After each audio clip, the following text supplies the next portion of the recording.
morning, everybody. Welcome to the show.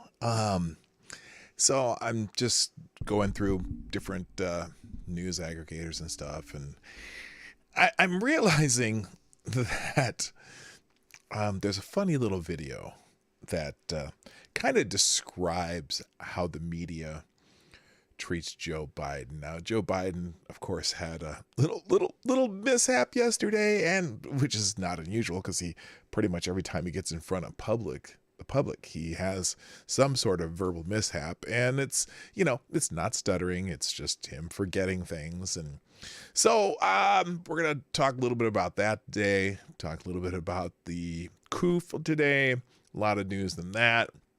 And then if I get to it, we'll just got some odds and ends to cover. Also, the two big things happening yesterday, besides the fact that it was International Women's Day, during Women's History Month, during the Year of the Woman, and the Decade of the Women, because everything's about women, I guess.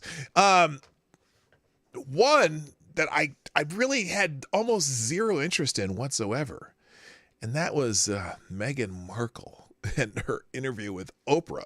Although there was interesting clips in it, but I was thinking to myself, that's all I thought. Didn't care. And then the other one is in my neck of the woods, obviously, since I live in the Twin Cities, is the Derek Chauvin trial. And they had not a whole lot going on yesterday. They're still, I guess they're still choosing jury members. But I'm just glad that I live in the burbs where not as many things will be set on fire. Because I completely believe, based on the charges that they have right now, that Derek Chauvin's going to walk scot-free, which I don't think is the correct thing. But the fact that they are charging him incorrectly is going to cause him to walk free, and then we're going to see a bunch of havoc. Unless there are some developments that the charges may be changed, which they need to be. Because if you base it on the autopsy, the reasonable doubt is no doubt reasonable. From the very beginning, and particularly after I heard about the autopsy results, which said that he, the fentanyl and drugs in his body were a major factor in his passing. The fact that his lungs were 2.5 times their normal weight, meaning they were retaining fluid, which is the reason he couldn't breathe.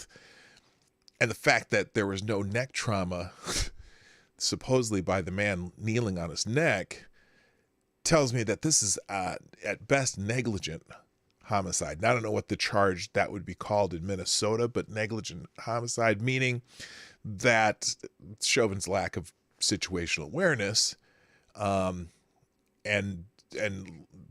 lack of attempting to help this man,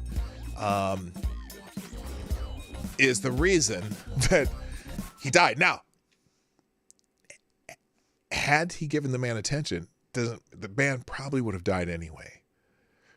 But the fact that he didn't realize the man was dying underneath him and did not have the situational awareness to try to find ways to revive him is why it would end up being negligent homicide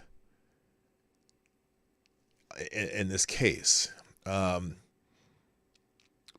I don't think they can actually convict him of anything more than that, even if they could convict him of that. I feel like that the man wasn't doing his job, though. Okay, he should be punished in some way for not doing his job correctly. But murder, any form of murder, where it's like, oh, this is what he meant to do, no, that ain't happening. Involuntary manslaughter, Jedi goes, yeah, whatever it is, there's a name for it in Minnesota. I'm not sure if that's the term. It's a different term in different states. But murder has intention, at least in this state, and I don't think any degree of murder is going to fly when there is reasonable doubt of how the man died. So anyway, But that's it's fascinating though, the balance between the two stories. Now, granted, Meghan Markle, which I'm not going to talk about today, but that interview is fascinating. Maybe I don't know if I'll pick up on it. I don't care, so I'm not going to talk about it. I'm going to stick to Joe Biden, who has much more impact on our lives, and we'll get into that right after the intro. Play the intro. Ladies and gentlemen, coming to you live from the Lucky Dog studio in a hidden location somewhere in the upper Midwest of the United States of America, it's a brother making his own way, but with all the wrong opinions. Welcome to the Morning Night Live with your host, yours truly, Dawg Knight. All right, stop the music. All right, good morning, everybody. Welcome to the Morning Night Live. I'm your host, Marty, also known as PDawgKnight on the internet, and welcome back to the PDawgKnight Channel. It is Tuesday, the 9th of March, 2021, and I'm so happy that you've decided to join me today. A whole bunch of you here. Let me say a quick hellos to everybody, because we already got 44 in the room, 21 likes on the board. And I guess C. Thomas was here first. I don't know if C. Thomas is back, but he was here first earlier, so, I don't even have a bell to give him. Holy crap. Well, if he's not here, it's hard to hear the bell anyway, but let me fix that problem, because I wasn't paying attention when I was setting up my show this morning. There we go, we'll clear that, and let's do that, and and that, and we'll plug it in. Ah, yes, the bell. Hey, listen to that. Also, good morning to Ost Sand. Yes, some of the comments were disappearing there. I know how that works. Also, good morning, Gunfox61. TC Ball, Becca Fairley, Maddie is in the house, Mike Savage, Blarg. Good morning, Furry Kitten, Somnambul Nation, James PFP, Jesse Leon, what's happening? Good morning, Aaron Meredith, Jen T, good morning. Hey, nice to see you back. Good morning, Select a Boy. Yeah, boy. And also good morning to my favorite Canadian Jaeger pony, who's in the house. Good morning, Renee Mayette. Hello to, I got to scroll a little bit here. Also, Gitmo Holidays in the Hizzo. Good morning. Good morning, Justin Anderson. Midnight in Exile, Tyler F. I said Renee Mayette. Okay, good. I've got to keep track of who I said hello to. Let's see. A whole bunch of people here. Let's see. Good morning, Rod Line. MC's in the house. Stop. Hammer time. Also, good morning, too. Am I missing it? Oh, Advocatus Diabli. Good morning. The Devil's Advocate's here. Attack Alpaca. Uncle Bad Touch. Come on, man. We know who you really are. Also, good morning to good morning, Cynical Lindsay, Lord Stanhope, Infamous One, Jedi Ghost Bear, and I think I got everybody. I'm close. I'm pretty close. If I haven't said hi, I'll check it out in a minute. Chris Jones, there's a new name. Also, Robert Lapine, Lucifer Never Changes. Now, quick question, Lucifer Never Changes.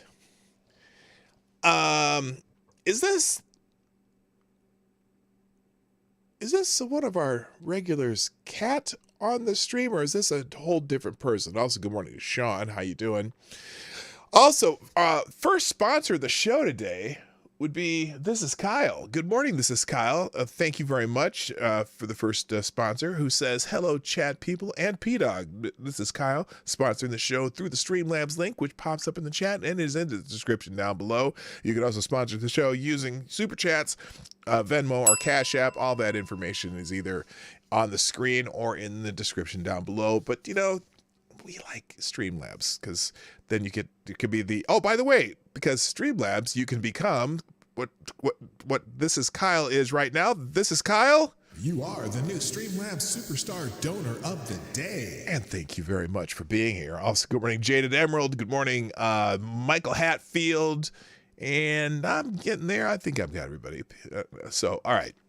So, first thing first. So, when Joe Biden became the president of the United States, there was a marked change, in how the media decided that they were going to treat the president. Oh, wait, there was one comment back here. Who said that?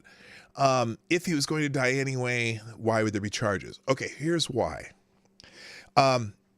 Because he may not have died anyway.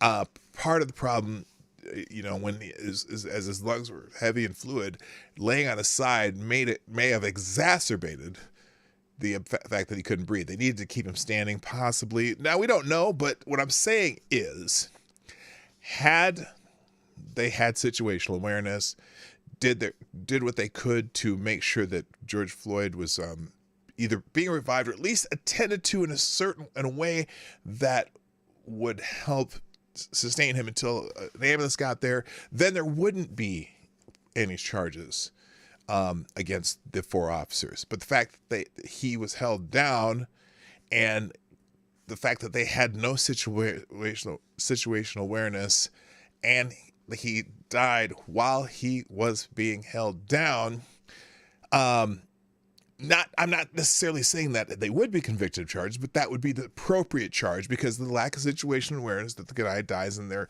custody. Now, it's obviously very different than a murder charge, but I think that it's plausible that they could have been charged with negligent homicide. Is that what it's called?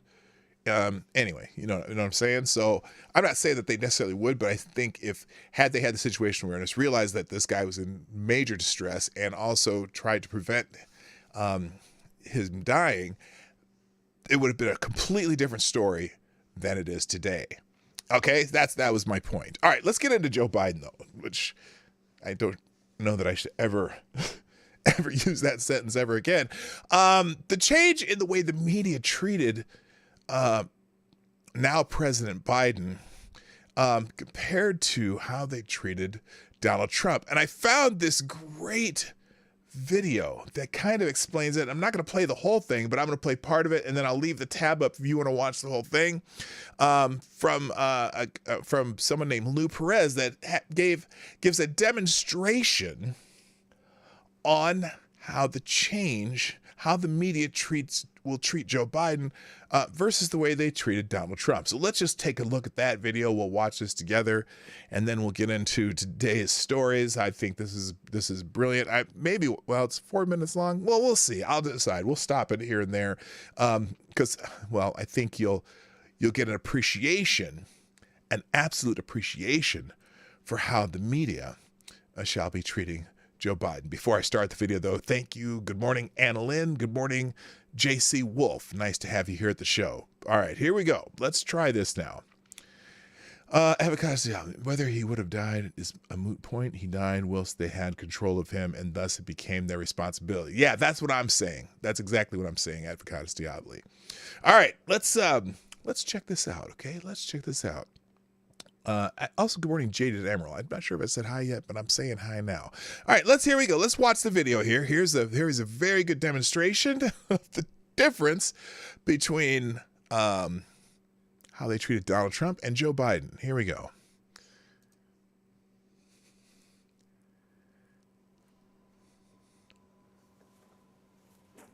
Todd, you wanted to see us? Yeah. Oops. Thanks for coming in, guys. What's up, boss? Is that really low? Well, here it is. We're the news media, which means the public depends on us to report the facts and hold those in power accountable. And we asked Donald Trump the hard questions, and we never let up. And that's not going to change just because Joe Biden happens to be president. Oh, no. Definitely not. That being said, we are going to make a few adjustments. Like what? Well, Michelle, you're covering that story on migrant children at the U.S.-Mexico border, right? See. Well, when Trump was president, what would that headline have been? Trump puts kids in cages. Now that it's happening under Biden, we're going to want to massage that headline just a little bit, so we can be even more accurate in our reporting. So instead of kids in cages, we're going to say kids in temporary housing. Oh. Hey, I have some of those old pictures of brown kids in temporary housing from the Obama administration. We could just reuse those. Nice, Philip. Recycling is good for the environment, and it is great for the news cycle. For example, let's say BLM has a protest, which turns into a riot and a building catches fire. Now we have all that footage of those Trumpers storming the Capitol to balance it out. Split screen it. But if we split screen it, where's my face gonna go? I think we should just show the Trumpers. Todd, what about executive orders? When Donald Trump used them, I wrote that he was literally Hitler. Did Hitler issue a lot of executive orders? I don't know. Probably. Could we get someone to fact check? Wait, okay, somebody. Did Hitler make a lot of executive orders? I'm curious. Okay. Check that on Snopes? You know what? Don't worry about it. It's a great comparison. I know, but what if Biden passes an executive order? If? Yeah. No, he will be. Whether it's canceling student debt, joining the Paris Accord, reversing Trump's orders on Title IX, or even a little bit of gun control. Oh, nice. I agree with all those things. Well, you have nothing to worry about. Still, executive order has such a bad connotation now because of the bad connotation I gave it. Reporting on it would make me feel icky. But when Biden does it, he won't be issuing an executive order. He'll be speaking his truth. Oh. And if JB issues an especially controversial EO, he's just being a bad bitch. Oh, Uncle Joe. You bad bitch. You bad bitch, Uncle Joe. Hey, yes, Philip. What about foreign military action? You mean defunding the enemy? You know, when Trump was president, he approved over 12,000 drone strikes. That was really bad. Biden's going to continue ordering drone strikes. That's also really bad. No, because they're not going to be called drone strikes anymore. They're going to be called equity drops. Oh. Like when Obama did. Obama ordered drones. I love that equity Weird. drops. I don't remember ever reporting on that. Could we Snopes that one too? Todd, I have a question. Biden's been accused of sexual assault and inappropriate touching. You mean allegedly? Biden's allegedly been accused of sexual assault and inappropriate touching. Biden has allegedly been accused of showing physical empathy. So then all the sniffing would be... Yeah, I don't know what's up with that. This is all well and good, Todd, but I'm used to verbal sparring with President Trump, getting into it with him at live press conferences. Of course, and the people love it. Yeah, you put your life on the line. I know, but what if I agree with everything the president says now? Will I disappear? I see your point. Maybe if you finish some of the president's sentences for him, you could still get some screen time. For instance, if Biden is stumbling over a sentence. You mean his empathy stutter? Very good, Michelle. So, if Biden is experiencing an empathy stutter, you can just go forgot ahead and about that Finish one. sentence for him. Whoa. Nicely done, Bob. You're going to be back on TV in no time. Finally, Acosta. the problem with police violence against black men. Never heard of it. Are you coming for my job? Am I? Well. All right. Anyway, that's from the Lou Perez channel. I highly recommend you you subscribe to that channel. It's very funny. And he has a podcast, and he's just starting to add some new skits to the channel too. And that was a good example of one of them. Very funny stuff. I'll leave that one in the tabs after the show. When you look down in the description, all of the news tabs and links will be listed on underneath. You hit one tab, and it'll all be listed on one page. Then you can click any of the links. So anyway, very, very funny stuff. Let's get into Joe Biden, though, today, which is a sentence that I said I would not use twice, but I did, because Joe Biden had a little issue yesterday on International Women's Day. He was, good morning, Gabriel Valine, by the way. Good morning, Renovasio. On International Women's Day, apparently the armed forces appointed 2 women as generals. I don't know why or what for, but they clearly, now look, it's the military. They generally earn their position in the military. So I have no problem with them making 2 women generals if they've earned their way. Usually that is the way it is.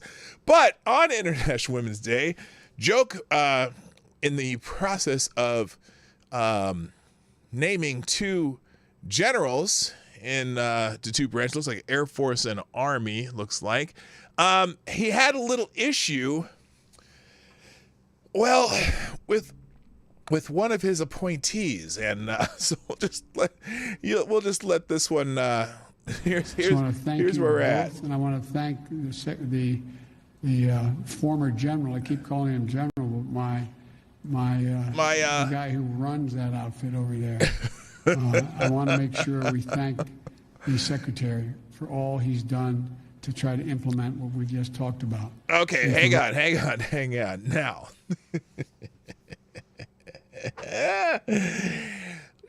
Now, do you know who he's trying to, well, maybe you probably have all seen this already, but I just think it's hilarious. He could not remember So I want to thank you both. the Secretary of Defense.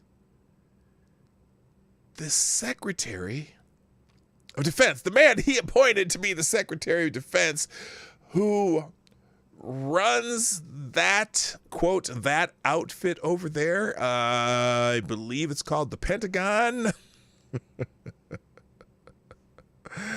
Again, so here he is trying to remember. So I want to thank you both, and I want to thank the former general. I keep calling him general, but the guy who runs that outfit over there. I want to make sure we thank the secretary for all he's done to try to implement what we just talked about. So and painful. for recommending these two women for promotion. There's our Thank Secretary you of all. Defense. May God bless you all. I don't know May his God name, protect Lou our something. troops. And I'm still confused with Biden's his line that he always uses, God bless something and God protect our troops. Now I get it, they are in certain combat areas, but it's not like we're in the middle of a war. But he's used that all during his speeches during the campaign. I just found it was odd. Lloyd Austin is the Secretary of Defense.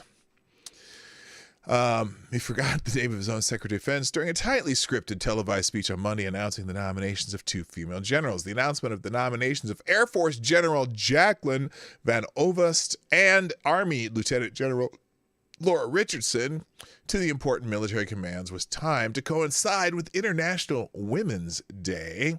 Mr. Biden was able to mumble his way through most of the speech without incident, but ran into trouble at the very end, which you just saw. Now, one of the reasons I thought I would bring this up today is because on Thursday, in just 2 short days, Biden is set to do an address to the nation.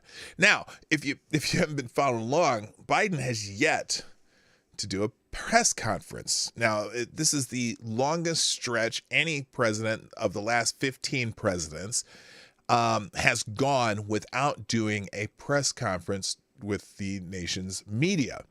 And there's some rumbling among the media that he's not doing a press conference.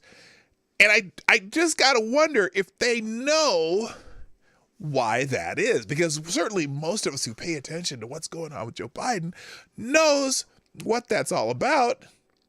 It's not like it's a big secret that Joe Biden is, has challenges speaking for any long period of time because of his possible, condition. And so I find it fascinating that he's about to address the nation on TV. But here's the thing. I really wonder if this address is going to be live.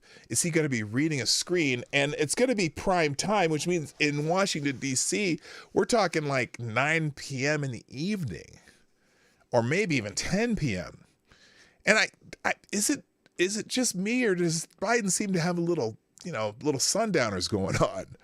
So anyway, he's going to, here's the article, here's the New York Daily News version of this event. Biden to honor COVID victims in prime time address, marking 1-year anniversary of the shutdowns. Now, I'm going to have you compare and contrast, because I'm going to read one from New York Daily News, which obviously, if you didn't know, I was out there to the left, and then we're going to do the Breitbart one, which is a little bit out there to the right.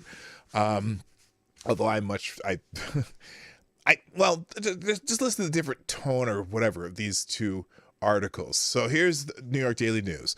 Joe Biden will mark the 1-year anniversary of coronavirus-related shutdowns in the United States this week by delivering the first primetime address of his presidency, the White House announced on Monday.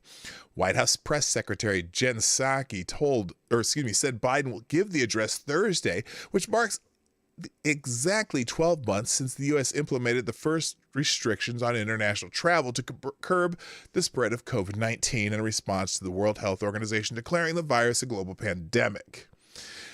He will discuss the many sacrifices the American people have made over the last year and the grave loss communities and families across the country have suffered, Psaki told reporters in the briefing room. The time and place of Biden's address was not immediately known. Now, there's more here, but I got a question. Is this address going to be live or recorded? I don't know. It says it's going to be a live address, but I'm betting that it's going to be recorded. I'm betting it's going to be recorded so they make sure it's perfect. They don't like him doing live events. And because every time he does a live event, boy, he has the people back there standing behind him, making sure he says the right thing. On March 11th last year, then President Trump announced a 30-day ban on some travel into the U.S. from 26 countries in Europe, the first large-scale restriction on normal life taken by the administration to fight the virus. However, at that point, COVID-19 was already spreading rapidly across the U.S. with several dozen deaths reported.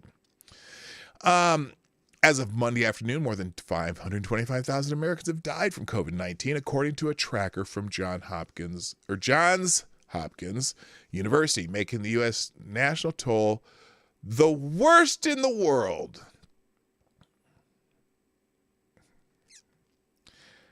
Numerically, not per capita. After Trump's March 11th order on travel, it took several more days before states began implementing large-scale closures of non-essential businesses and schools. I don't even know what a non-essential business is. It's essential to the person who owns and runs the business.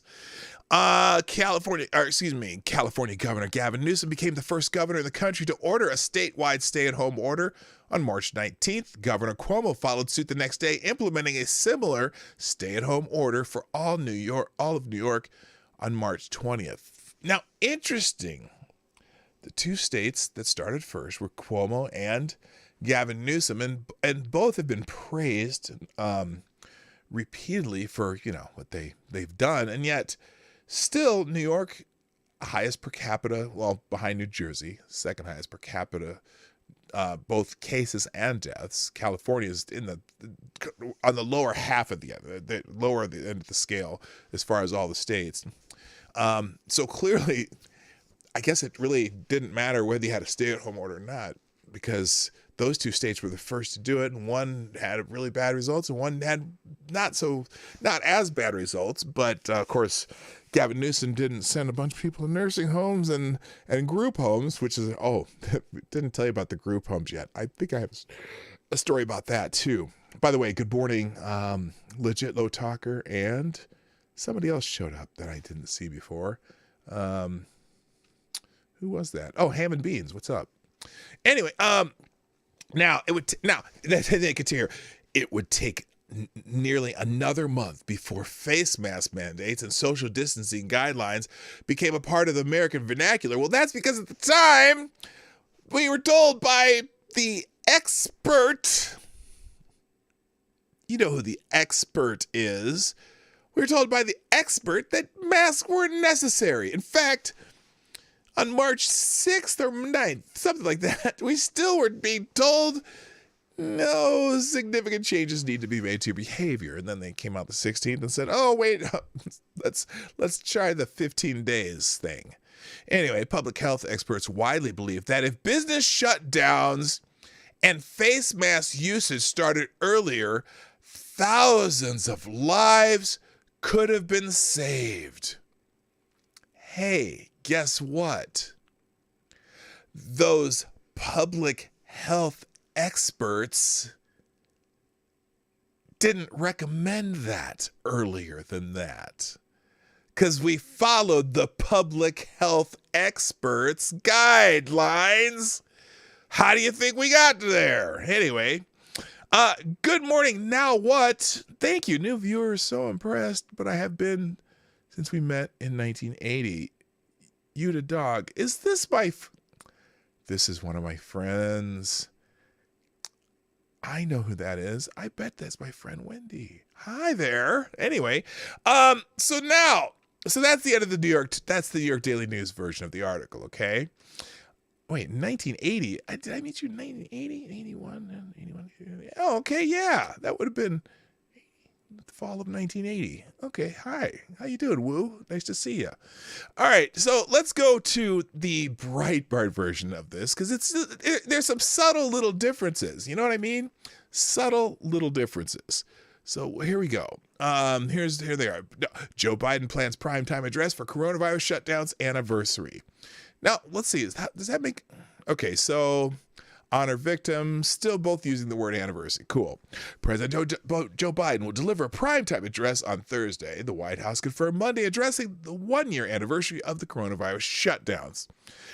White House Press Secretary Jen Psaki said the speech would, quote, commemorate, end quote, the anniversary of shutdowns and advise Americans about continuing the fight.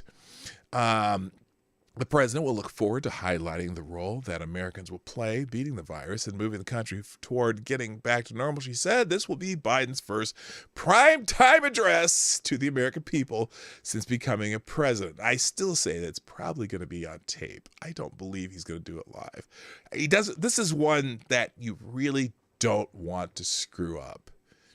So I'm guessing this is going to be recorded. They're going to record it and play it off as though he's making a live speech. That's just my opinion. Don't call me a conspiracy theorist. Good morning, Pincalo. Nice to see you here, my friend.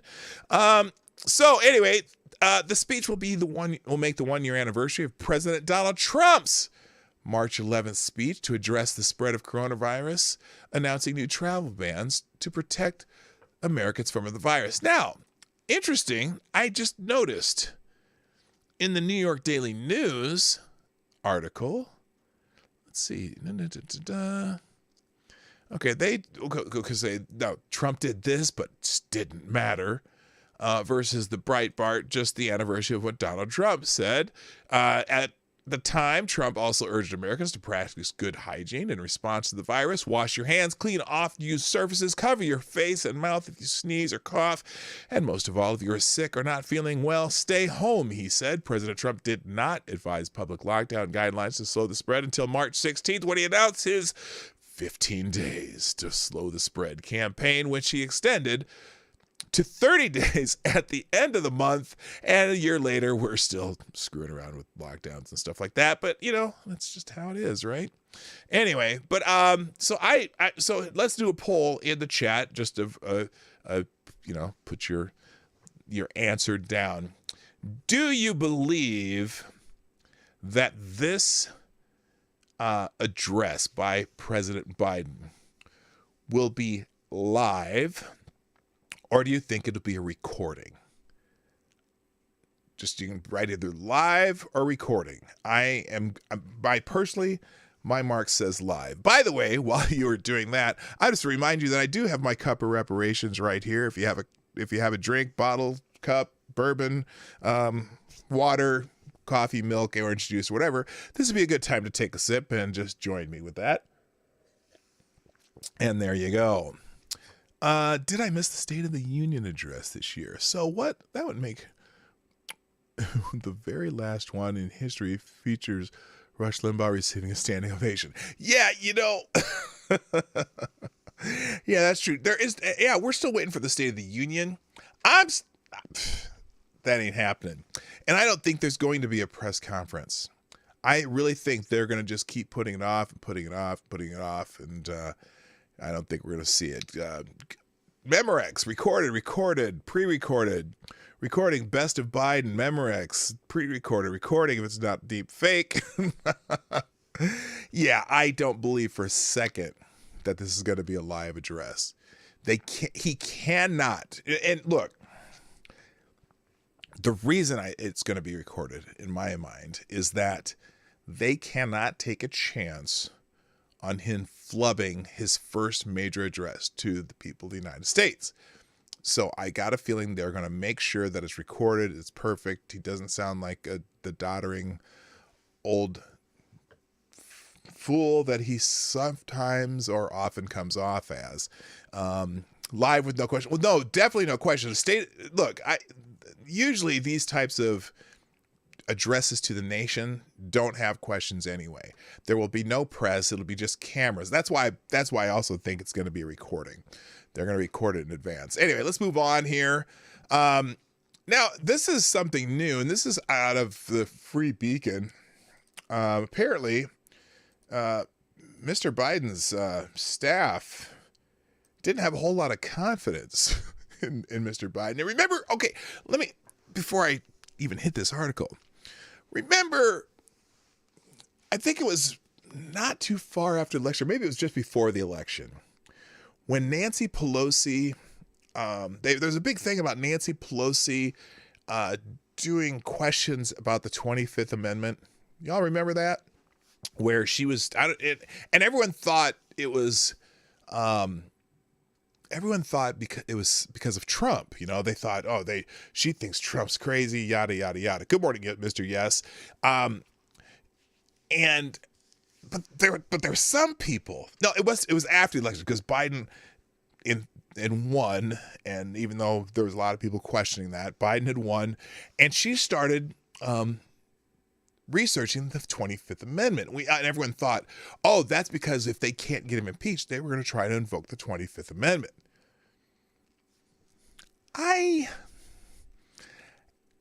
And some people besides me, because it wasn't an original thought in my head, but I agreed with it.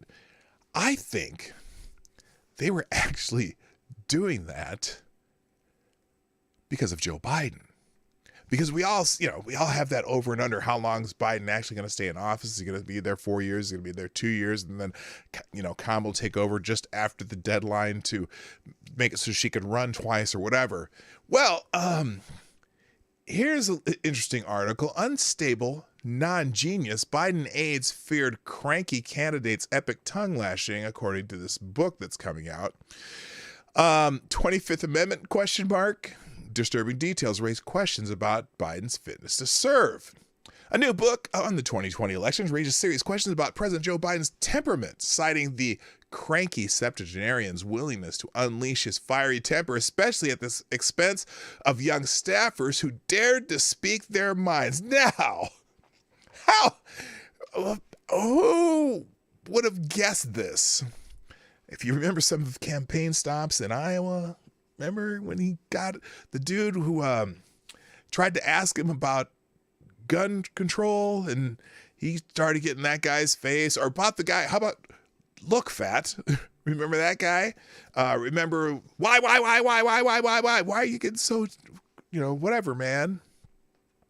Biden's temper and his willingness to unleash it in small group settings was one reason the people closest to him often avoided pushing him too hard to change his ways or take a particular course of action, writes journalist Jonathan Allen and Amy Parnes in Lucky, How Joe Biden Barely Won the Presidency. Biden's so-called Irish temper. I resent that remark. Biden's Irish temper, a term the president himself often uses despite its racially charged nature.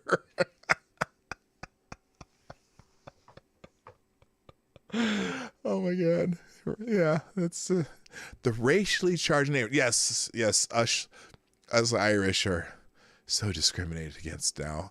Anyway, the racially charged nature tended to erupt at younger aides. Greg Schultz and Kate Bedingfield, both in their 30s, were most likely to get their ears boxed for pushing back on Biden's ideas, the authors write, when he wasn't screaming at them. Biden had a tendency to talk down to the delicate youngsters. I can't imagine Biden talking down to a youngster. You're a lying dog-faced pony soldier.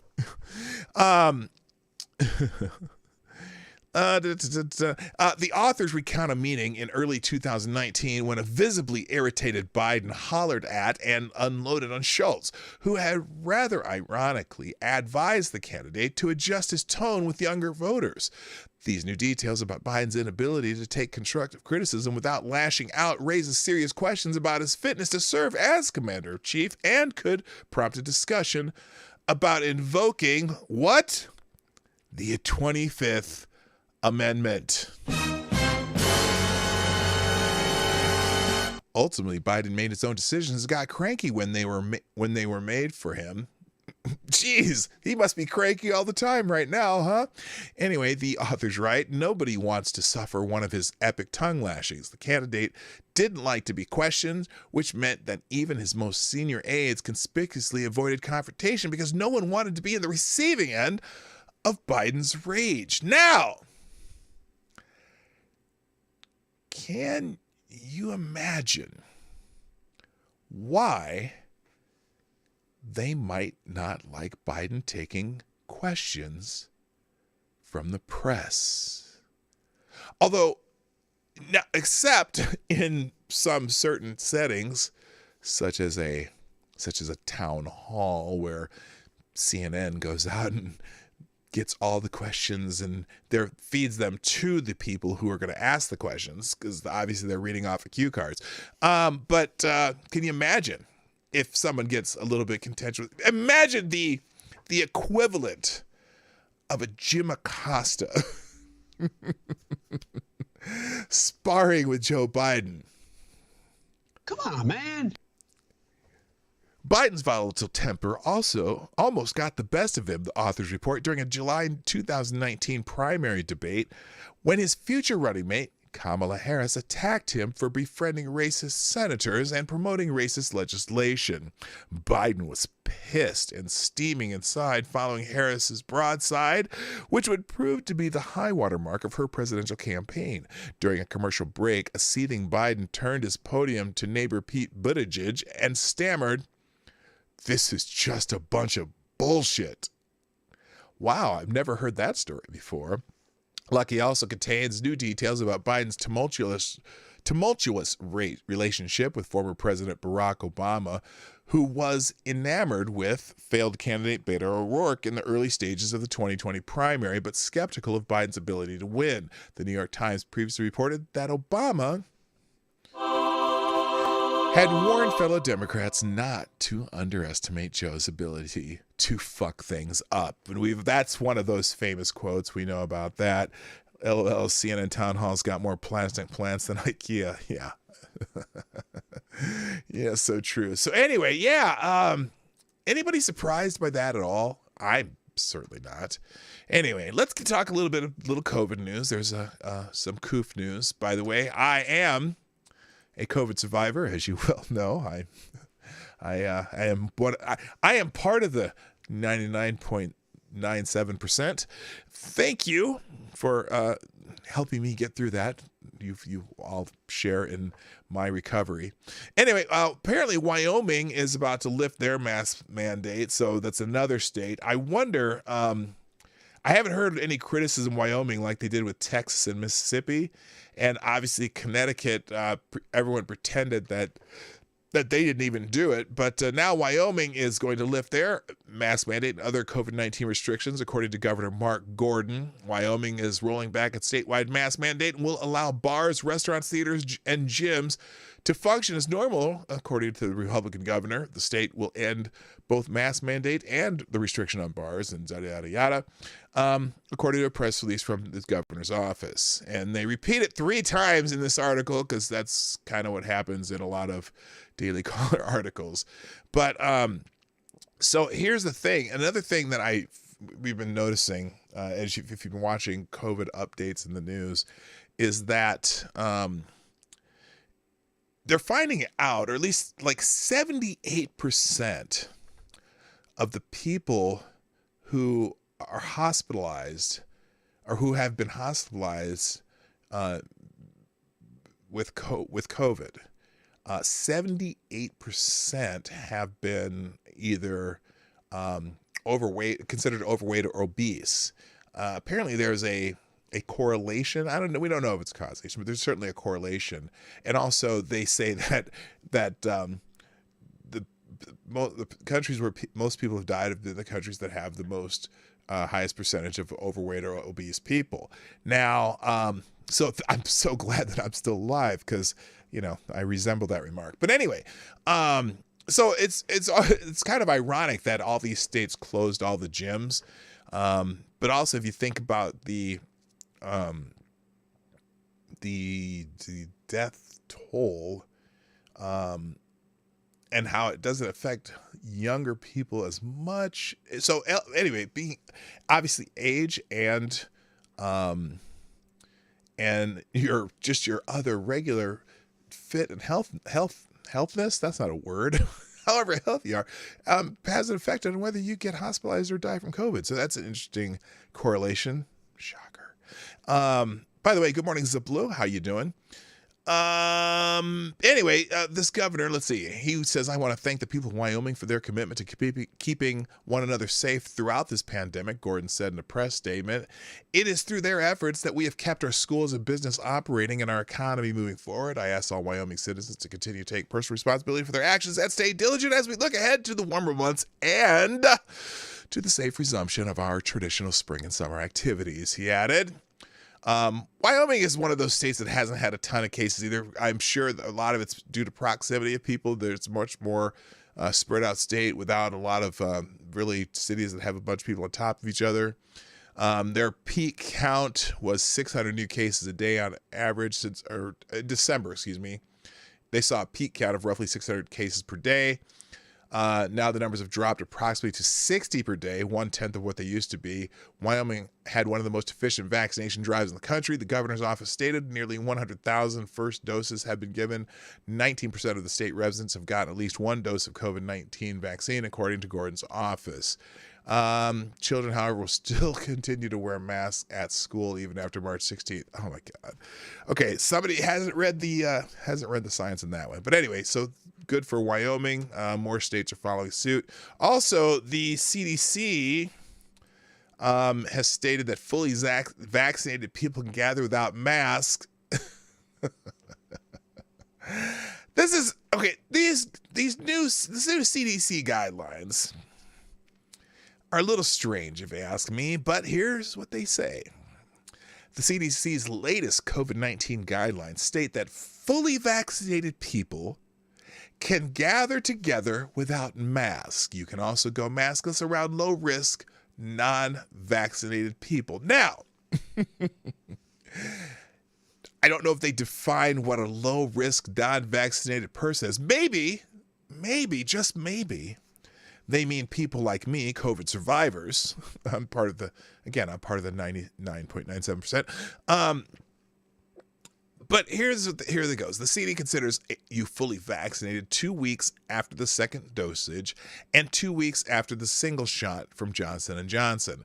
The guidelines are as common sense as it gets, but the people need their betters to decide to move to the next level. God forbid you think for yourself. Anyway, the guidelines also say fully vaccinated people do not have to quarantine or get a test if they have been exposed to COVID-19 unless they have symptoms. I say duh. The guidelines also... here's the guidelines. Okay, here we go.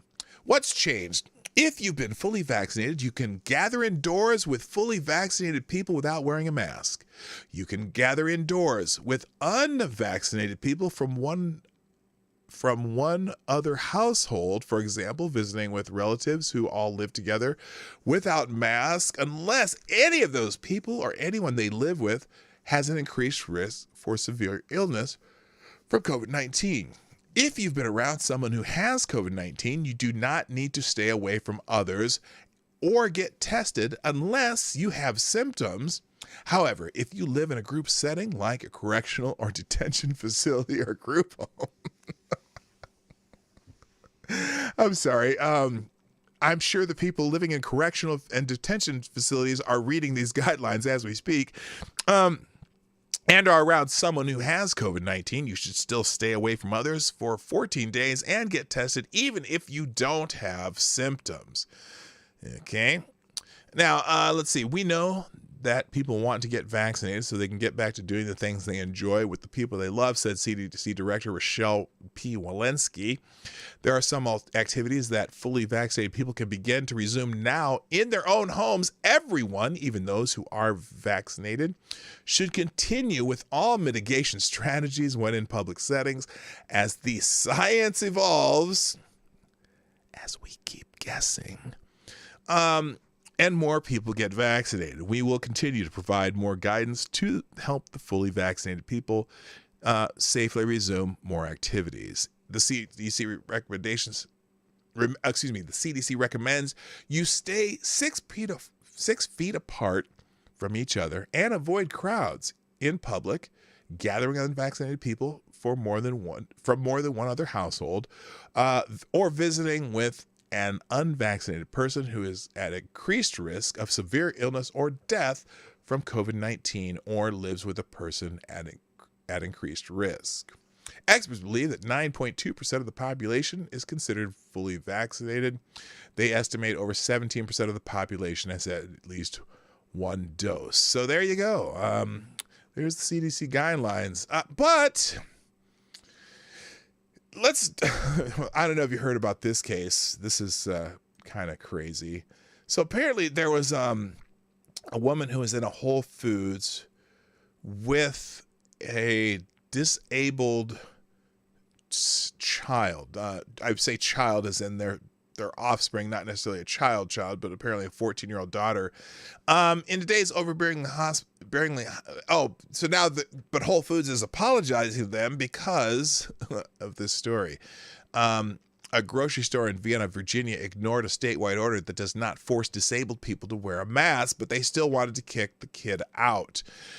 In today's overbearing, hostile mask climate, a family in Virginia faced the wrath of overbearing employees of a grocery store chain owned by Amazon. Okay, this is the Federalist. I just laugh that they describe Whole Foods as a grocery store chain owned by Amazon. Well, that is factual, but it demonizes Amazon, which of course I have no problem with. On Saturday, a mother, her 14-year-old disabled daughter, and a nurse were kicked out of a Whole Foods market in Vienna because the child was not wearing a face covering. Two employees named Ruben and Becca, I see you, Becca. Anyway, approached the family and told them they had to leave, even though the mother asserted that under the law, they were permitted to stay. They said, "You can't be here with her." And I said, "Excuse me? Excuse me?" They said she had to have a mask on. And I said, "Can't you see she is in a wheelchair and exempt from the mandate?" I told them that it's the law. One of the employees said it wasn't. And I said, "You don't want to go here," Teresa Schultz, the mother of the child, told the Federalist. "I didn't want to get my daughter upset because she is nonverbal." He said, "We have to leave." So we just left. I was so upset, and the nurse and I were like having heart palpitations. We were so upset. Never in the last year have we been asked to leave anywhere, and nobody has even questioned it because it is very apparent that my daughter is in a wheelchair, is nonverbal, and cannot wear a mask. So anyway, the Muffin Bear's mom, we were kicked out of Whole Foods, yada, yada. Anyway, Mary, who has high-tone cerebral palsy and is quadriplegic, qualifies under Section E, Clause of 8 of the amended Virginia order, demanding mask wearing on February 24th, which is active until June 2021. She also has trouble breathing in the past, according to her, or has had trouble breathing in the past, according to her parents. The clause states in Virginia, quote, "Nothing in this order shall require the use of a mask by any person for whom doing so would be contrary to his or her health or safety because of medical conditions. Any person who declines to wear a mask because of a medical condition shall not be required to produce or carry medical documentation verifying the stated condition, nor shall the person be required to identify the precise underlying medical condition." So if you go to Virginia, you can tell them about your medical condition and not have to wear a mask. I'm not saying that you should do that if you don't have a medical condition. I'm just telling you, if you have a medical condition and you tell them, you don't have to wear a mask. Good morning, check your logic. How you doing? So they said, we tried to put a mask on her, but she just rips it off her face. She won't tolerate it. Our daughter does not have any fine or gross motor control, and she has a form of cerebral palsy that is high toned, so her muscles are very tight. Mary's father, John Schultz, said, the groceries are an essential service, and I would expect that if someone arrives on wheels that we get the benefit of the doubt. I can't imagine this is the first time they've dealt with somebody with medical issues not wearing a mask. It's really odd. So anyway, there's more on the legal background, but Whole Foods is apologizing to this person. Senior manager at the grocery store in Virginia called the father on Sunday to apologize for kicking his wife and disabled daughter out of Whole Foods, saying it was handled poorly and it won't happen again. I can confirm that the Vienna store team leader has reached out to the family, apologized for their experience, and has good conversation with them. We look forward to welcoming them back to our store, Heather McCready, the Whole Foods Market corporate spokeswoman, told the Federalist. So there's more in the story, but I skipped it because you guys can read that yourself. The tabs will be in the description down below at the end of the show, like always. All right, let's see. Is this one? Oh, all right. Let's get into some immigration stuff because I wanted to talk about that yesterday, but I skipped it and we didn't have time. Yeah, Whole Foods being ableist as fuck, scratching my head. Isn't that the truth? Isn't that weird? All right, let's go to a little bit of little immigration news. Apparently, if you've been listening to the president's executive orders, he's kind of basically just opened the borders to everyone. There's a lot of odd things going on, especially the one. Okay, by the way, so did y'all hear the other day that I think it was in one of the Texas border, facilities where they have people, they're I don't even know what to call it, where they're letting people come in and leave willy-nilly. So there was, I'm sorry, you can't see what's on my screen here. So this little video section down here, never mind. Anyway, it was a video of a dog taking a poop in the middle of the street while there's cars going around him, and I just thought that caught my eye, and I shouldn't have these asides. All right, let's try this again. Let's try it again. So in Texas, where the state of Texas just opened up, of course, which is thank goodness for Texas. This border facility, they were giving COVID tests to some of the less than legal immigrants. And apparently there were 180 who tested positive for COVID-19, the COOF. And, but for whatever reason, they were ordered to be released into the public. Now, I've heard some people say that this could be a plot because Texas decided to open up their states and get rid of the mask ban. Here's my question. Let me just move this to me again. My question is, if our federal government is willing to release 100 confirmed positive COVID cases into the United States, is it really that serious of a problem? I mean, I know it is. I know we've had over 500,000 people die from this, and it's awful. It's terrible. But I don't understand why, when we're restricting so many people and making them stay at home and all this other stuff, where we take... Now, is it because they wanted these 180 people to be able to social distance just out into the ether? Why would you force 180 COVID positive cases? and just let them go. I don't get it. I don't get it at all. So then I get into the Post article here. Or is this the Post? Yeah, it is the New York Post. Without debate, President Biden has decided on complete open borders. Now, this is an editorial, I know, but I still find it important, okay? Without any real debate, without congressional hearings, new legislation, or anything more than a series of executive orders, President Biden has effectively put in place a complete open border policy on the southwest border. All he had to do was signal, with the stroke of a pen, his phone, that if you can get into the U.S., you can probably stay. Predictably, illegal immigration surged, but so did legal admissions of asylum seekers who had been barred from entering the country under stricter Trump-era policies and pandemic border security measures. The message up and down the border was clear. Biden will let you in.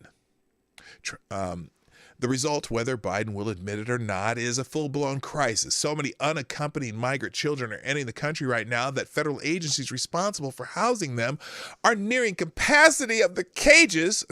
Sorry, it didn't say cages, but you know how it goes. They're, what do they call them in that video? Something? Reception centers? I don't know. Thank you, Midnight in Exile, for sponsoring the show through YouTube Super Chats, who says our federal government was comfortable with working with China to deploy a bioweapon on the world. The only stop is whether or not they think they'll get caught. Well, you know, whoops, I meant to do the bell. There you go. And thank you so much for sponsoring the show, Midnight in Exile. Yeah, they keep trying to pinpoint where the virus came from, and I think they know more than they're telling us. You know, that's kind of how it works in government. They know a lot more than they're telling us. Anyway, thank you, Midnight Exile, for sponsoring the show. You can still sponsor the show through Streamlabs and or Super Chats during the show. I'll read the message for the most part, unless it's something really, really saucy that I might have to do some editorial bending, but you know how I read most of the things you write. Anyway, thank you again. So the result, whether Biden will admit it or not, is a full-blown crisis with so many unaccompanied migrant children are entering the country right now that federal agencies responsible for housing them are nearing capacity, even as they scramble to find more facilities, including U.S. military bases and temporary tent shelters. Oh my gosh, they're going to put them in tents. How inhumane. Last week, the Department of Health and Human Services said it had more than 7,700 children in its custody, more than it has ever had at one time.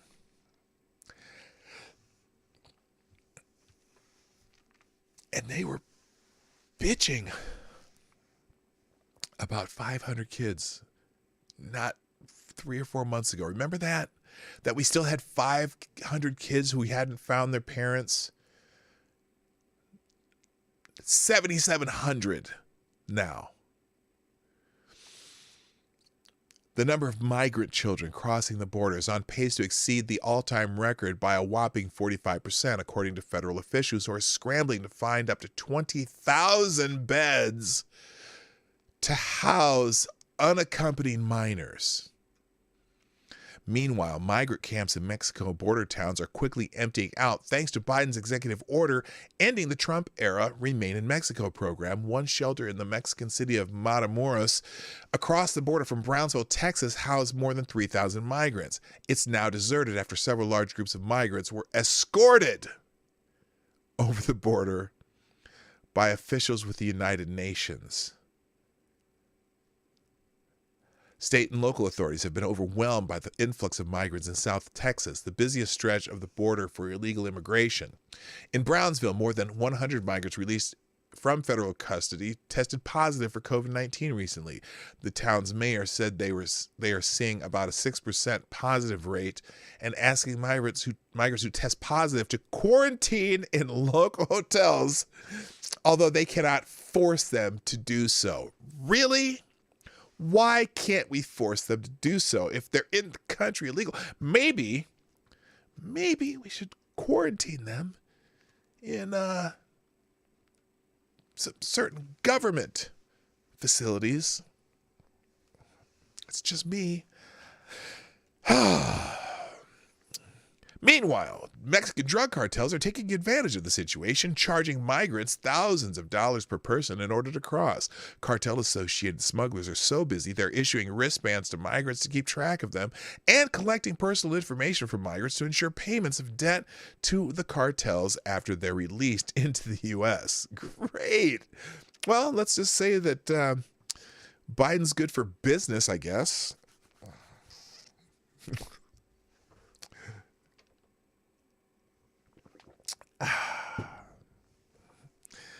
For Biden and the Democrats, the only real crisis at the border seems to be that some people have to wait more than 3 days before being released after crossing the border illegally. It doesn't matter how many times Biden and top administration officials deny there's a crisis or claim the U.S. border isn't open.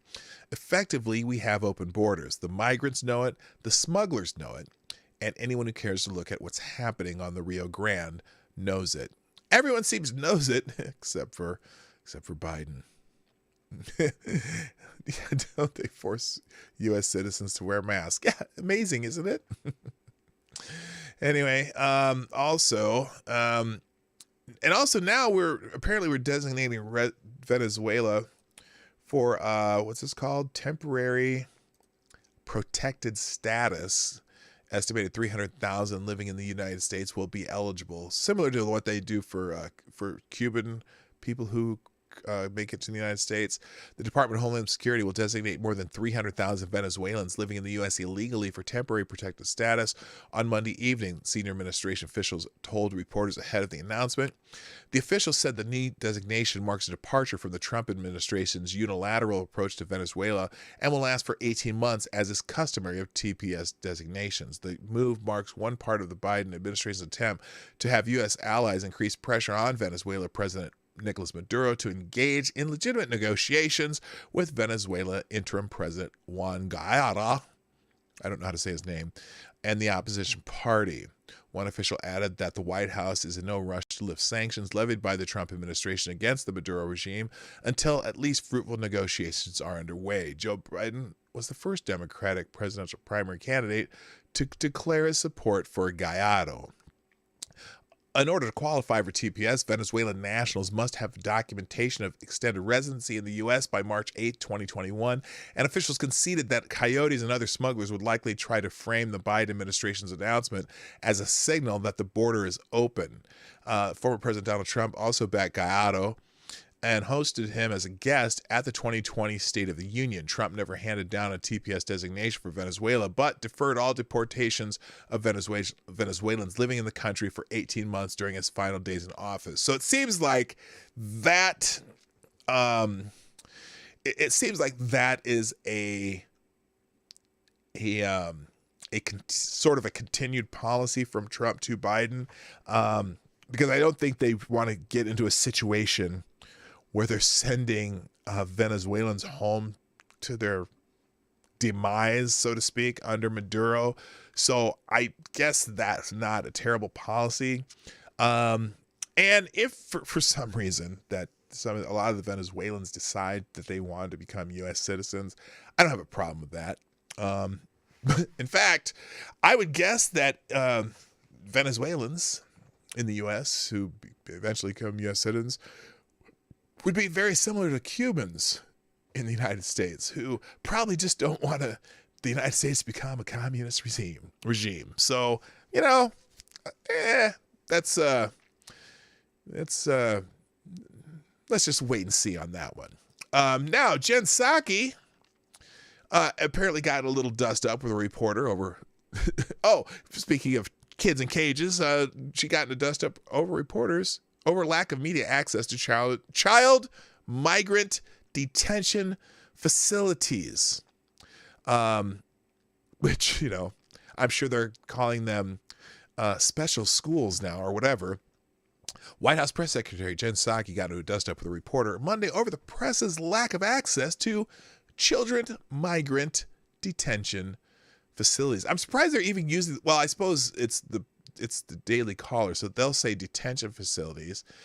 There's got to be a softer name they're using in the administration. I'm positive. Anyway, at the end of Monday's press briefing, a reporter noted that journalists have not been allowed to see what's happening inside some of these facilities. And I'm sure that AOC wants to go tour the facility so she can take a picture outside in her white whatever and cry. Let's just watch it. Let's just watch this little exchange here because I don't want to spoil it by reading the story. Hopefully there won't be an ad before it, but I think there's going to be, and I will mute it as soon as I see it. Of course, it's taking a while to load. Don't know why. I have 700 download speed, and I still get this crap. Oh, Xfinity Home includes professional monitored home security, where's so the you can mute? keep an eye on things. Shit. You can't mute that crap. Oh, whatever. All right, let's talk over it. Hopefully the music won't get me one of those little things. Even when you're whatever. away. Xfinity Home. All right, Call here comes the exchange. Voting rights and access, and he and his team are eager to continue to do that. Thanks, everyone. Oh, sorry, one more. Go ahead. Oh, wait a minute. Now, wait. This is funny because she was going to end the daily press briefing, and she decided to take one more question. My guess is that she's going to regret it. Here we go. You said that a policy discussion behind the scenes with the president and this delegation is private. I just want to clarify, following up on what Yamisha was asking, I'm not asking for a detailed readout on a private conversation that's happening in the Oval Office between the president and this delegation. Journalists have not been allowed to see what's happening inside places. I understand, and I said, so all I was conveying on that particular piece, just for clarity, Are you going to circle back? We're probably not, for expectation setting, we're probably not going to do a readout of their private conversation. I know you weren't asking for that. We get a readout on what these children, whom we've not been able to speak to ourselves, are saying to the delegation of 14 members that went on the conditions that they're being held in, or if not a readout on this conversation on what these kids told people like Julissa, can we get it ourselves? Well, first, as I said when you asked the question earlier, we are very open to and support, and the president does, providing access to these facilities. We need to do that in a way that is...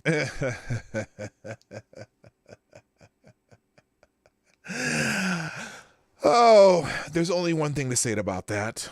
Why the fuck you lying?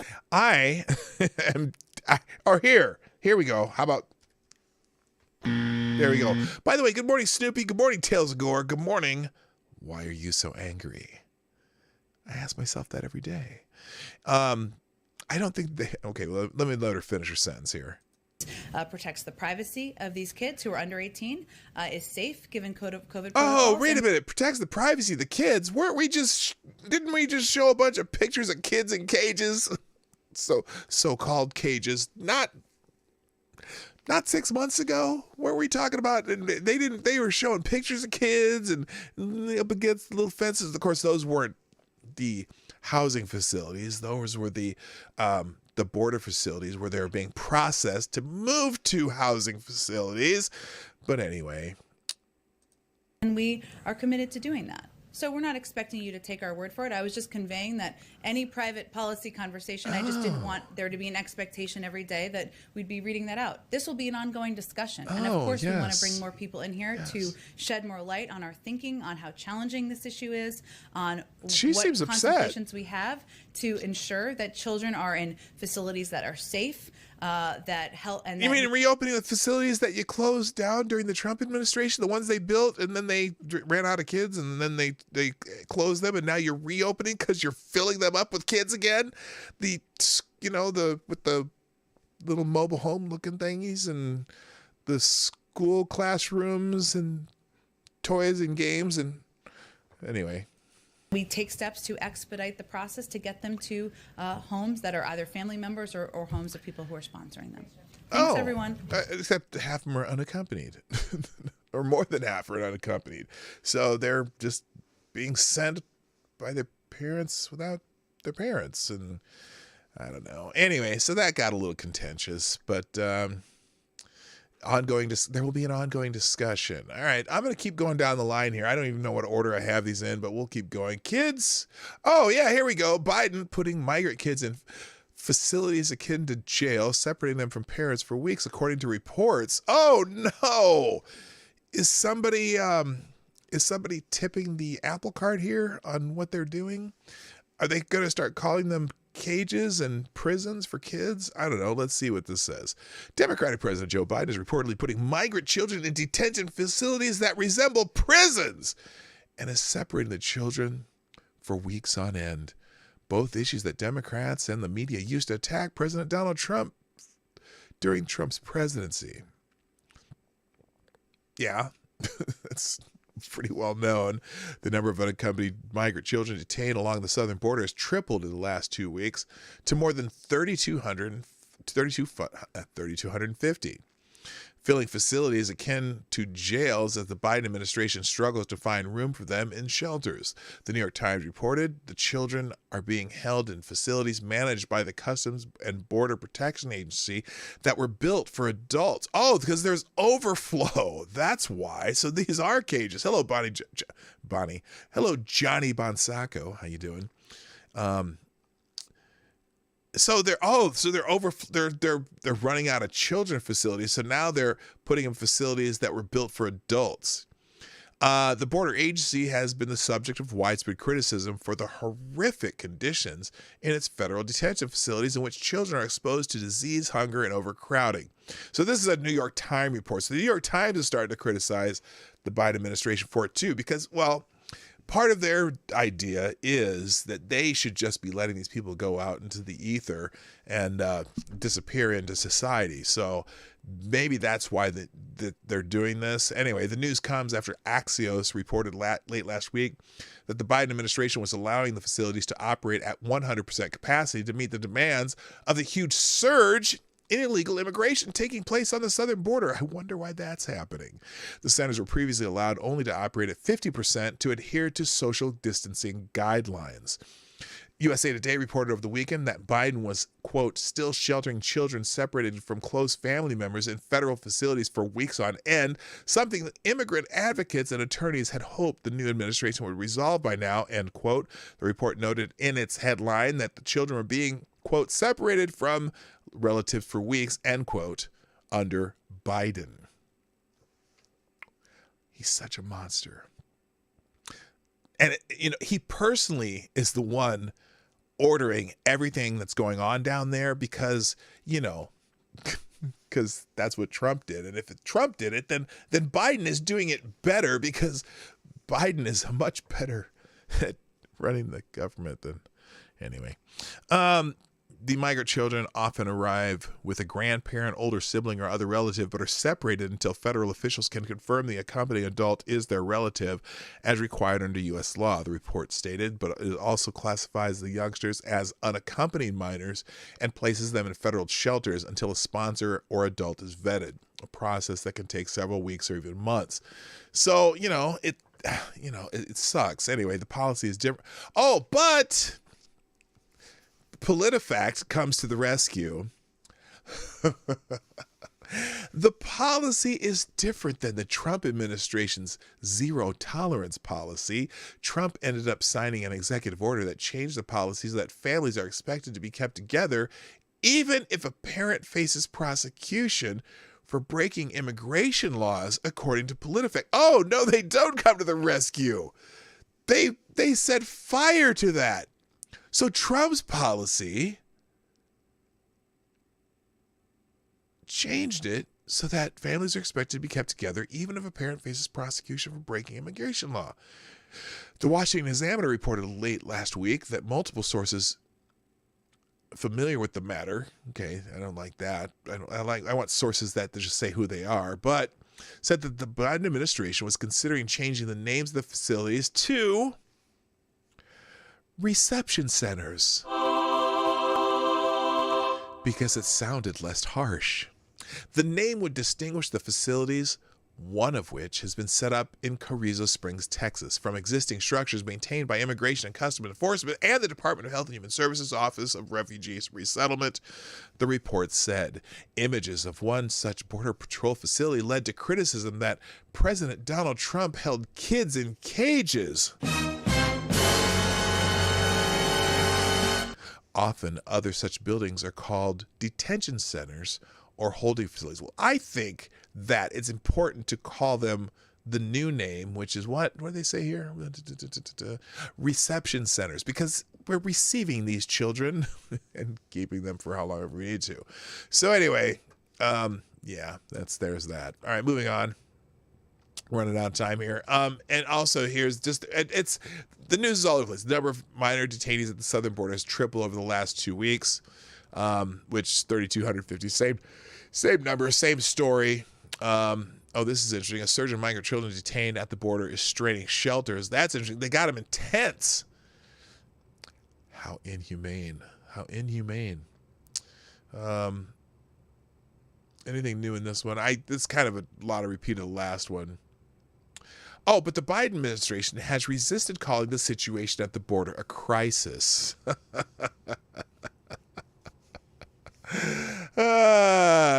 Press Secretary Jen Psaki has emphasized, quote, that we are not going to turn away kids who are under 18. Okay. And then also the Center for Disease Control and Prevention recently lifted COVID-19 restrictions in HHS facilities that house unaccompanied minors, allowing them to operate at full capacity. So clearly the Biden administration doesn't care about brown children. I'm just saying, they don't. All right, let's see. Let's finish up here. I only got 10 minutes, so let's finish up with a couple just odds and ends items. Apparently, the U.S. Department of Education has kind of taken a minor swipe at I don't know if this is a Biden policy. Oh, no, this is, I think, in New York City. So the U.S. Department of Education has decided to curb decisions on race-based affinity groups. I found this fascinating. The U.S. Department of Education suspended a decision that found racial affinity groups discriminated against students and staff, the Post has learned. The goal of the programs used by the New York City public school system and other school districts is to separate students and staff by racial groups in order to help address discrimination and white privilege. But the practice of separating schools into racial groups is discriminatory, and determination obtained by the Post found.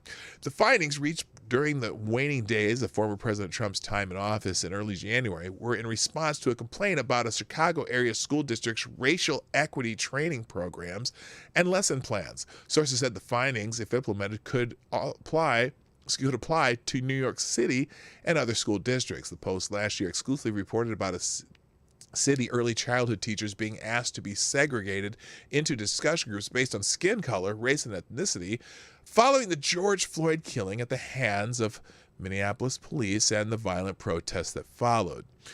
Critics ripped the initiative for perpetuating racial stereotypes. One Manhattan principal even recently asked parents to reflect on their whiteness to address white supremacy, white privilege, and discrimination. The 18-page letter of finding, drafted by the Federal Department of Education Office of Civil Rights Enforcement Director Carol Ashley, was triggered by a complaint filed by a former New York City arts teacher who now works in the Evanston-Skokie, Illinois school district. DOE findings said the Evanston-Skokie school district violated civil rights law by, Part 1, separating administration into a professional development training program in 2019 into two groups based on race, white and non-white, offering variously racially exclusive affinity groups that separated students, parents, and community members by race, implementing a disciplinary policy that included explicit direction to staffers to consider a student's race when meting out discipline, carried out a colorism privilege walk that separated 7th and 8th grader students into different groups based on race. God. So, in other words, separate but equal. I thought we had isn't there a Supreme Court case about that? I could have sworn there was a Supreme Court case about that. If you are white, take 2 steps forwards. If you are a person of color with dark skin, take 2 steps back. If you're black, take 2 steps back. the Privilege Walks exercise said the goal was for white students to learn about white privilege, internalized dominance, and microaggressions, and how to act as an ally for students of color, the lesson plan said. But Ashley of the Department of Education concluded the school districts engaged in intentional race discrimination by coordinating and conducting racially exclusive affinity groups, which resulted in the separation of participants in district programs based on race in violation of the Title VI regulations. So anyway, the Department of Education says, stop that shit. It ain't helping nobody. I'm just going to leave it at that. You can read the rest of that article on your own. So yesterday, remember what the title of the stream was? Does anyone remember? We are making fun of the blue and on thing. Hey, hello, Mike T. We received 600 Trump. Biden is finishing up the 1,400 that was promised. No, Mike T. Mike. It's not even hump day, and I'm saying Mike. I'm not sure. Just announced the House received the Senate COVID relief bill. They will pass it soon. Good news, guys. Oh, Mike. Welcome to the show, by the way. I am glad you're here. Now I'm just scrolling back. When the House pass the Senate bill? Hopefully soon Biden can sign it. You're excited about that bill, huh? Biden has already done more for the country than Trump did in 4 years. Oh my gosh. Well, I'm glad you think so, and I hope you come. I hope you decide to join us more often. I'm here Monday through Friday, 10 o'clock Eastern, 9 o'clock Central. Mike, a lot of usual Trump supporters in here. Well, you're welcome to spice it up a little bit, okay? I'm more than happy to have you here, but let me I don't know if you really know what's in that bill. Now, I am all well, actually I'm not. I'm not all for the monies they're giving out. But as far as if they're going to do that type of stimulus, I have no problem with them giving money to the people on that. But if you think about it, Mike, let's put it this way, if you're saying that already does more than Trump, what is 1,200 plus 600? Why don't you add those two together first? And I think maybe they probably many good components of this Senate bill, other than just the 1,400. Yeah, and well, some of it's crap. A lot of it's just bailing out cities and things, which was on a Democrat wish list. I just think they should have done that separately and actually had discussion on that other stuff. But anyway, we're going to leave it at that. Let me go back to this real quick. Where am I at here? Okay, we're finished with that one. Anyway, remember the title of the stream was yesterday. We were joking about Blue Anon. Well, apparently, Blue Anon struck a nerve with some people. And so yesterday, Big Tech was trying to censor it. Remember when I was having trouble with my stream yesterday and someone said, well, YouTube's not allowing the term Blue Anon on the show, and that's why my stream kept screwing up, and lo and behold, I went and changed the title of it and started a new stream key, and all of a sudden my stream worked again. Now, I'm not saying that was exactly why my stream didn't work. I think it had something to do with the stream key, but it seemed weird. Well, anyway, if you're paying attention, that was a new term that came up. Entered the political lexicon in recent months, and it appears that left-wing activists are spotting with rage. Conservatives on social media have been using the term Blue Anon to describe Democrats who believe in various government-sanctioned conspiracy theories, leading to some of the left to attempt to censor the potent term. At very first sighting, Blue Anon on Twitter was on August. Oh, the very first sighting of Blue Anon on Twitter was August 2018, according to the pseudonymous. Oh God, I can't even say the freaking word. Max Nardo. Henceforth, the Russia stuff Twitters shall be known as Blue Anon, which I think are just as nuts as the QAnon people. I think the QAnon people are nuts, and I think that a lot of the conspiracy theorists on the left are also just nuts, including some of our congressmen. By the way, Mike, I'm not a Trump supporter. I voted for Trump this time, but I'm not a Trump supporter. I'm not a MAGA hat wearing person. I'm not even into MAGA. In fact, sometimes I think Trump is a jackass, but I am an America supporter, and I think Trump was much better for this country than Joe is right now. And your pocketbook is going to start feeling it as everything is inflation. So anyway, now I'm going to ignore you, but you are welcome to be here. I'm happy that you're here, and if you have some substantive discussion, I'd be more than happy to discuss it with you. Anyway, Aaron Maté, a left-wing investigative journalist, and the Federalist Molly Hemingway helped popularize the term 2 years later.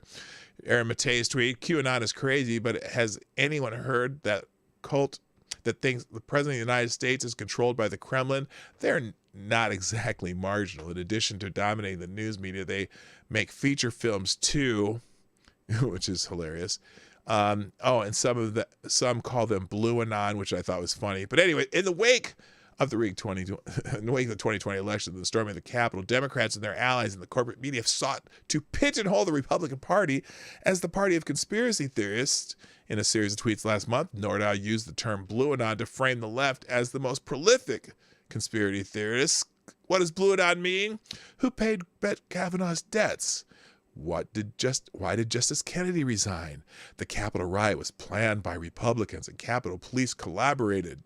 Detention centers are concentration camps. And obviously, Trump is a Russian asset. Any others? Well, they came up with a bunch of conspiracy theories. Since then, mocking left-wing conspiracy theories with the term Blue Anon has become a popular pastime on Twitter. Over the weekend, the following definition of Blue Anon was submitted to Urban Dictionary by, me, whoever this is. Who's this? Who's writing this?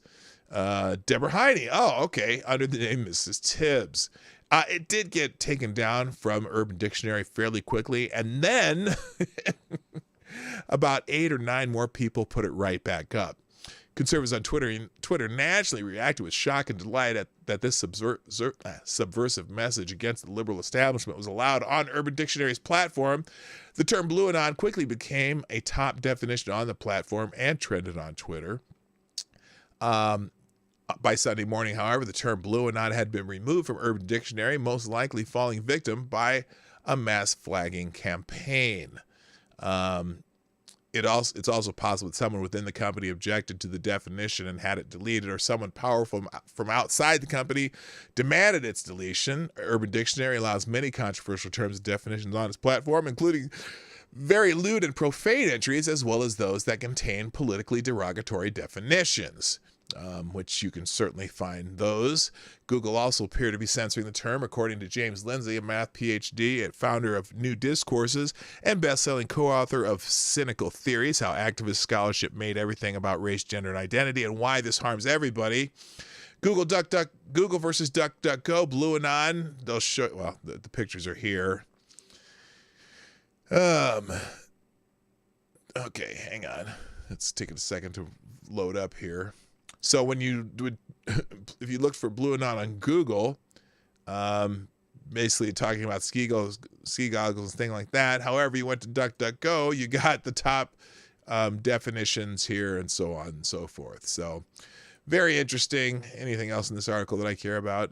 This is the one that was my thumbnail yesterday, thanks to James Lindsay. I borrowed that one.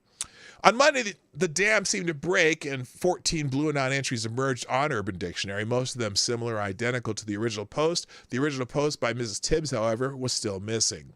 American Greatness has asked the platform to explain why the original post was removed. We have yet to receive a reply. So I thought that was pretty funny. Some people didn't take too kindly to it. The only other 2 articles that I have up here, one is the media protection racket for Biden. Because an Australian commenter ventures on where American journalists don't dare go. Apparently, the Australian media is not nearly as kind to Joe Biden as American media. You can find that article here also. And then finally, the Gavin Newsom recall is going strong. They have the 1.95 million signatures that they have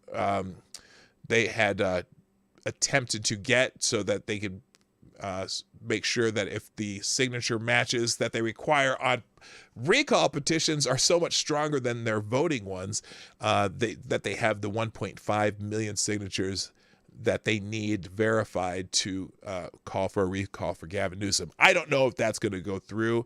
It'll be interesting. I mean, there's a lot of people in California, and I don't think, it's interesting because recall elections is when you get out the people who feel strongly about something. So it could happen, but if you want to read more about that, it will be in the tabs at the end of the show. And on that note, the show's got to go because I got to go. I hope you all had a fun time today. If you're new here, please hit the subscribe button and click that bell thingy so that you get notifications. Or you can follow me on just about any social media. I kind of have my marker out there pretty much in all of them just for the heck of it in case you are stuck somewhere where you can't go anymore. But Twitter, Minds, Gab, CloudHub, Minds, Parler, all those things, but I am only mostly active on Twitter, but I do notifications on all of them. Also, you can, if you miss me here on YouTube, you can also find me on DLive and on Trovo for live videos, and also BitChute and what's that other one? Rumble. BitChute, Rumble, and Odyssey for when I make videos. Anyway, that's it for today. I gotta go. My name is Dawg Knight. Hey, I'm not going to do that yet. Hit the like button before you go. If you haven't done so, hit the like button. I know you like me. Even you, Mike. Even you, Mike T. And I would be happy to have you back. I'm here Monday through Friday, 10 o'clock Eastern, 9 o'clock Central. And as soon as daylight saving times hit, 1500 GMT, because I don't know how that works when it's not daylight savings time. But I do know when we're not. So, Come on back. Be a thorn in everyone's side, Mike. We love having you here. But for all my regulars, I'm so happy that you came by. Thank you, people who sponsored the show today. This is Kyle at Midnight in Exile, and everyone say hi to my friend Woo, who's in the chat as I think it's Woo. Is that you, Woo? I think it is. What was your name here though? The something. Where is it? It's another one of those little purple ones. It's like. This is a friend of my very dear friend from high school in the chat, but I can't find her now. Anyway, I gotta go. We'll see you later. Oh, before I go, we have one more sponsor. Thank you, Gamer Valine. Since Mike T wants to throw out the term fascist, I have to beat the definition in with capitalism. Oh, well, thank you so much. You're so kind, Gamer Valine. Yeah, Mike, you can cool the fascist stuff. Unless you can define fascists and explain why we are fascists. Of course, someone has you timed out right now, so I guess it'll be... Do I have to... Oh, I wonder if I have to be able to let him back in. I'll figure that out. Mike, I'm going to unblock you for future shows. I hope you come back.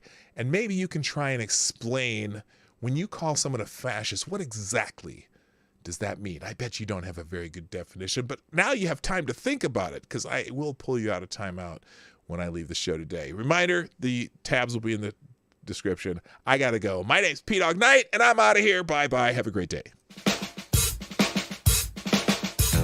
Hey, this is Dawg Knight, and thank you for watching today on the Dawg Knight channel. If you have an observation or remark you'd like to make about this video or my channel, I absolutely welcome you to write it in the comment section down below. I really look forward to hearing from you. And before you go, if you like what you saw but you're not already subscribed, please make sure you hit the subscribe button and definitely click that bell that pops up afterward so you'll be notified when I post new videos or when we go live. I broadcast my live show, The Morning Night Live, Monday through Friday at 10 a.m. Eastern, 9 o'clock Central. A special thank you to all supporters of this channel who share our videos on social media and who make donations through the Streamlabs link, which is also in the description down below. Thanks again, and until next time, I'm Dawg Knight, and I'm out of here.